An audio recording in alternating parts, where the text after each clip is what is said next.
नमस्कार, योग गुरु धीरज चैनल में आप सभी का स्वागत है। 108 के रहस्य के आगे पीछे कई सारी बातें की गई है कि हमारे योग में, ज्योतिष में और दूसरे खगोलिक गणना में 108 के महत्व की बातें और उस पर कई वीडियो है।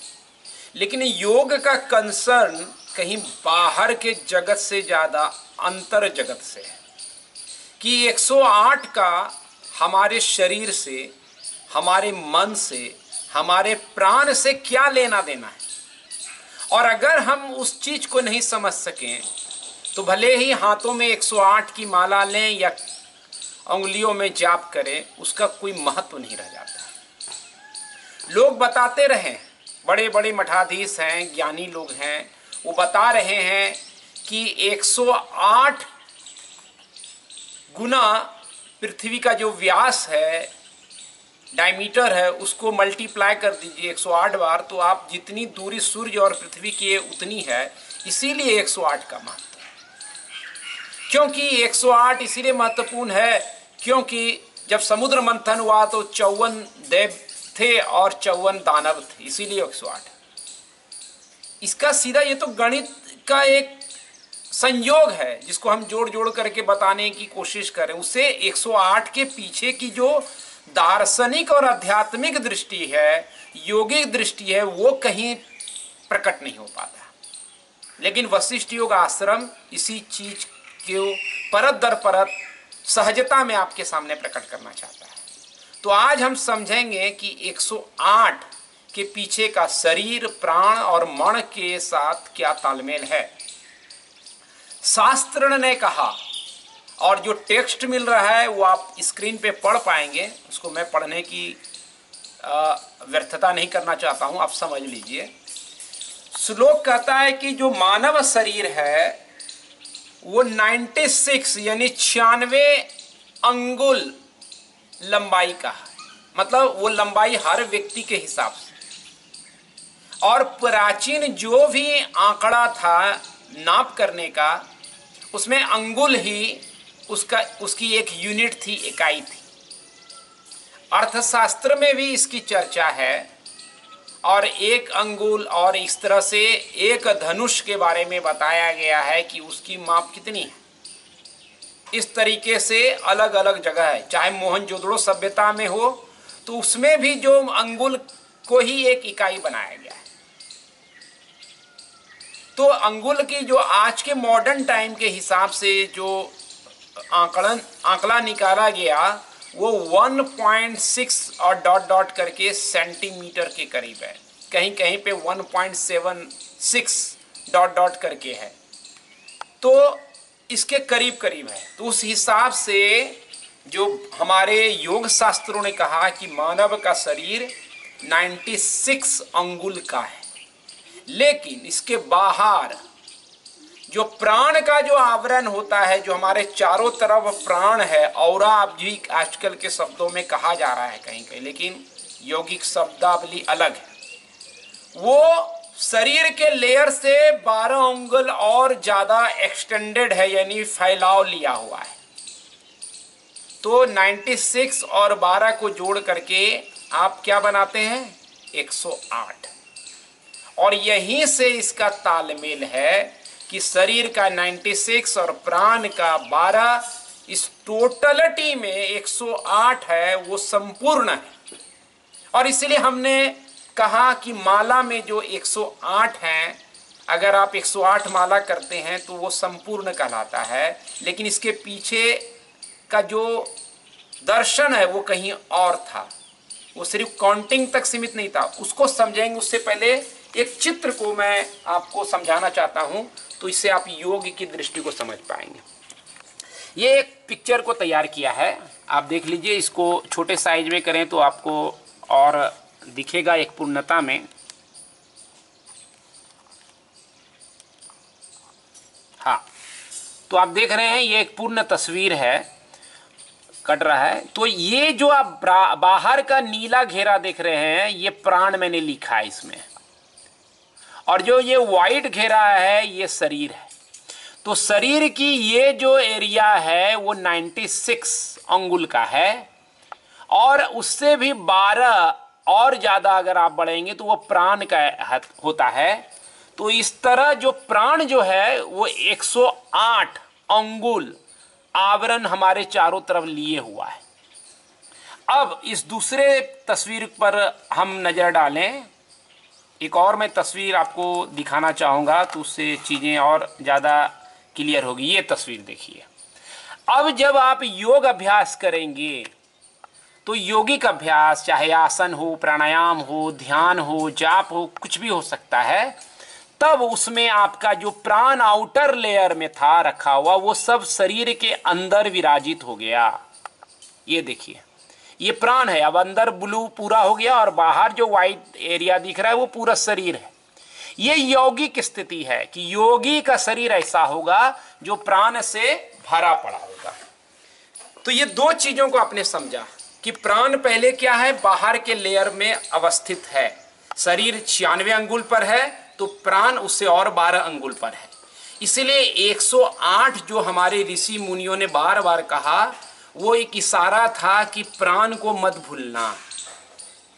तुमको प्राण को शरीर के अंदर समाहित करना है। वो मौजूद है ही, लेकिन वो बिखर रहा है, वो शरीर से बाहर जा रहा है। जैसे मैंने कहा कि यौगिक शरीर कैसा होगा, प्राण से भरा हुआ, बाहर नहीं रहेगा। प्राण जब अंदर पूरी तरह से समा जाएगा तो वो यौगिक बॉडी हो गया। तो प्राण कैसे समाएगा, वो 108 को हम कैसे अंदर लाएंगे, इसी की साधना है। तो आपका प्राण बिखरता कैसे, उसको समझिए। हमारा प्राण बिखेरने का कार्य जो सबसे बड़ा करता है वो हमारा मन करता है, हमारी चेष्टा करता है। जब हम कुछ काम करते हैं, थक जाते हैं, तो हमारा प्राण बिखर जाता है, इसलिए हम थक जाते हैं। आप उछल कूद कीजिए, थक जाते हैं। और उससे ज्यादा थकाता कौन है, हमारा मन। जब हम मन से विचार करते हैं तो विचार और ज्यादा दूर चलता है और हमारे अंदर थकावट होती है। इसीलिए एक मजदूर जो थकता है उसको हम दिन में 500-700 रुपया देते हैं, लेकिन एक मैनेजर अगर थकता है तो उसको हम ज़्यादा पैसा देते हैं, उसकी सैलरी ज़्यादा होगी। उसका कारण है क्योंकि वो मन से थकता है, उसका प्राण ज़्यादा खर्च होगा। मजदूर का प्राण थोड़ा कम खर्च होगा, इसलिए उसको कीमत कम दी जाती है। इसलिए जहाँ जहाँ आपका मन ज़्यादा खर्च होगा वहाँ वहाँ आपका प्राण शक्ति बिखर जाएगा। मन अकेले नहीं चलता है, मन हमेशा आप देखते हैं भूत या भविष्य में गमन करता रहता है। और कोई भी चीज जो गमन करेगी, आप भी चल के आएंगे तो आपकी ऊर्जा जाती है। आप गाड़ी को लेके चलते हैं तो गाड़ी की ऊर्जा, पेट्रोल डीजल कुछ भी हो, खर्च होती है। उसी तरह मन अगर घूम रहा है इधर उधर तो ऐसा कभी मत सोचिए कि आपकी ऊर्जा नहीं जाएगी। मन प्राण को ही खाता है। इसलिए सारी साधना का निचोड़ यही है कि कैसे मन को स्टॉप करें, और मन के स्टॉप होते ही हमारे अंदर वो पात्रता डेवलप्ड होती है और उससे प्राण हमारे अंदर ज़्यादा से ज़्यादा समाहित हो जाता है। इसीलिए जब हम आसन करते हैं तो हम सारे ध्यान, अगर आसन को हम उस तरह से करेंगे जैसा शास्त्र बताता है कि स्थिरम सुखम, कि उसमें स्थिरता हो, आसन में हम आके स्थिर हो गए और आनंद फील कर रहे हैं। इसका मतलब उछलना कूदना से हमारा प्राण बिखर रहा है। प्रयत्न शैथिल्य, यानी शास्त्र कहते हैं महर्षि पतंजलि की प्रयत्न ना करना, क्योंकि प्रयत्न से प्राण ही निकलने वाला है, हम तो प्राण को बढ़ाने वाले हैं।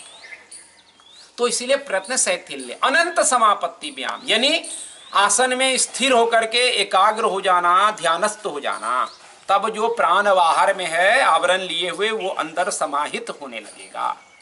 जाप जब आप करते हैं, हम मंत्र बोल रहे हैं, ध्यान लगाए हुए हैं, तो वाचिक तौर पे जब हम मंत्र एक एक माला को ध्यान दे रहे हैं और स्तुति कर रहे हैं ईश्वर की, तो हमारा फोकस यहाँ चला जाता है, तो मन चलेगा नहीं।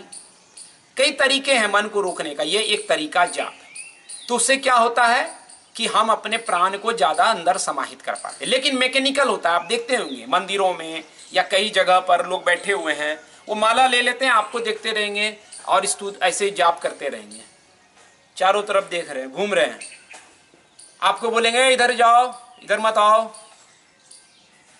तो ये मन तो चल ही रहा है और उंगली चल रही है, उससे कोई फर्क नहीं। सिर्फ उंगली चलाने से आपका प्राण अंदर नहीं आएगा। तो माला जाप का जो उद्देश्य था वो कहीं चूक गया। और इसीलिए लाभ नहीं मिल पा रहा है। मंत्र चांटिंग क्या करता था? मंत्र यानी जो मन को इकट्ठा करे, इत्र करे, अंदर करे। और इसलिए मंत्र चांटिंग को जब आप करते हैं, मंत्र जाप करते हैं, तो आपका मन कहीं बाहर चला जाता है था, वो अंदर आने लगता है, वो यात्रा बंद कर देता है। और इस तरह से आप 108 को यानी प्राण को याद कर पाते हैं, समाहित कर पाते हैं। तो सिंपल थ्योरी क्या है? 108 जो है वो प्राण का द्योतक है, प्रतीक है। और 108 इसीलिए बार बार दिलाया जा रहा है आपको याद, ताकि ये जो तुम कर रहे हो प्रयत्न, जो भी साधना का आयाम आपने अपनाया है, उसको ध्यान में रखना 108 यानी प्राण को, कि हर चीज जो हम कर रहे हैं उससे हमारे प्राण में अभिवृद्धि हो। अगर अभिवृद्धि नहीं हो रही है, प्राण नहीं आ पा रहा है, तो सब व्यर्थ है। इसीलिए बार बार 108 को अलग अलग तरीके से आपको याद कराया गया।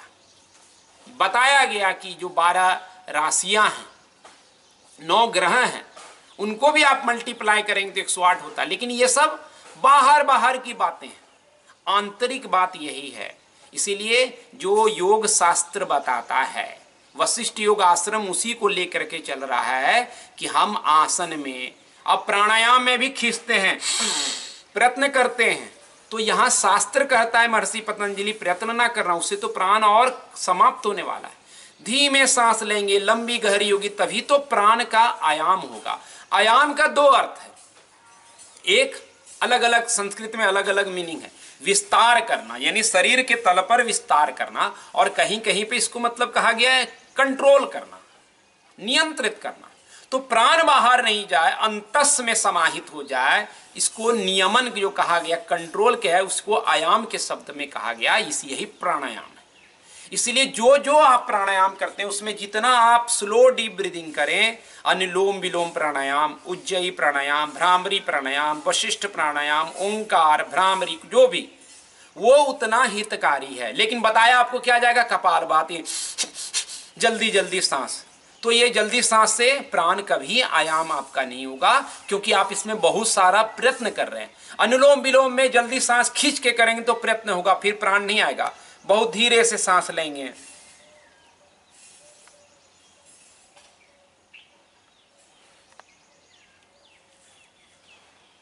जितना धीरे लेंगे उतना अंदर आएगा और मन स्थिर हो जाएगा। लेकिन हमारा सारा फोकस क्रिया में, देख रहे हैं इधर उधर और कर रहे हैं कपालभाति, पेट दब जाएगा, ये हो जाएगा, इस तरह से आपको भलाया जाएगा, असल चीज छूट जाएगा जो प्राण है। इसलिए मैं असल चीज की तरफ बार बार इशारा कर रहा हूं आपका, कि प्राण को समाहित करने के लिए आसन को सहजता से कीजिए, दौड़ भाग मत कीजिए, क्योंकि जो नाड़ी है जिससे प्राण का गमन होता है वो अवरुद्ध होगा, उसमें ग्रंथि बनेगी, और जो सूर्य और चंद्र नाड़ी इम्बैलेंस होगा, आपको सभी तरह की बीमारियां ग्रसित कर लेती हैं। इसीलिए इस नाड़ियों को समझते हुए, जिनको सूर्य नाड़ी चंद्र नाड़ी का खेल नहीं समझ में आ रहा है, मैं वीडियो कमेंट में दे रहा हूं डिस्क्रिप्शन में, वो जरूर देखिए, और दोनों को, प्राण और नाड़ी को समझ करके अपनी योग साधना को अपनाइए। और इस 108 जो प्रतीकात्मक है, कि वो हमेशा आपको याद दिलाता है कि प्राण को याद करते रहो, प्राण को याद करते रहो, प्राण को याद करते रहो, क्योंकि प्राण ही जीवन है। इसीलिए आपको उस तरीके से करना है। माला अगर आपने 30 बार भी जाप किया लेकिन मन से किया तो वो लाभ आपको मिल जाएगा। 108 किया लेकिन माइंडफुलनेस नहीं है, एकाग्रता उसमें नहीं है, ध्यान नहीं है, तो वो व्यर्थ है। कुछ भी आप जो व्यर्थता में कर रहे हैं वो कोई रिजल्ट नहीं देगा। इसलिए हे बंधु, हे साधकों, हे मेरे मित्रों, प्राण को ख्याल में रखिए, और ये 108 के इस रहस्य को समझकर उसी तरह आसन, प्राणायाम, ध्यान और रिलैक्सेशन पद्धति को अपने जीवन में अपनाइए, जो आपके अंदर प्राण को समाहित करे, आपको आयुष दे, स्वास्थ्य दे और निरोगी काया और उत्सवमय जीवन करे। धन्यवाद। आप कमेंट करें और अच्छे लगने पर शेयर जरूर करें, क्योंकि ज्ञान अच्छा विस्तार ले तो जन कल्याण का कार्य ज़्यादा हो पाएगा। जय हो।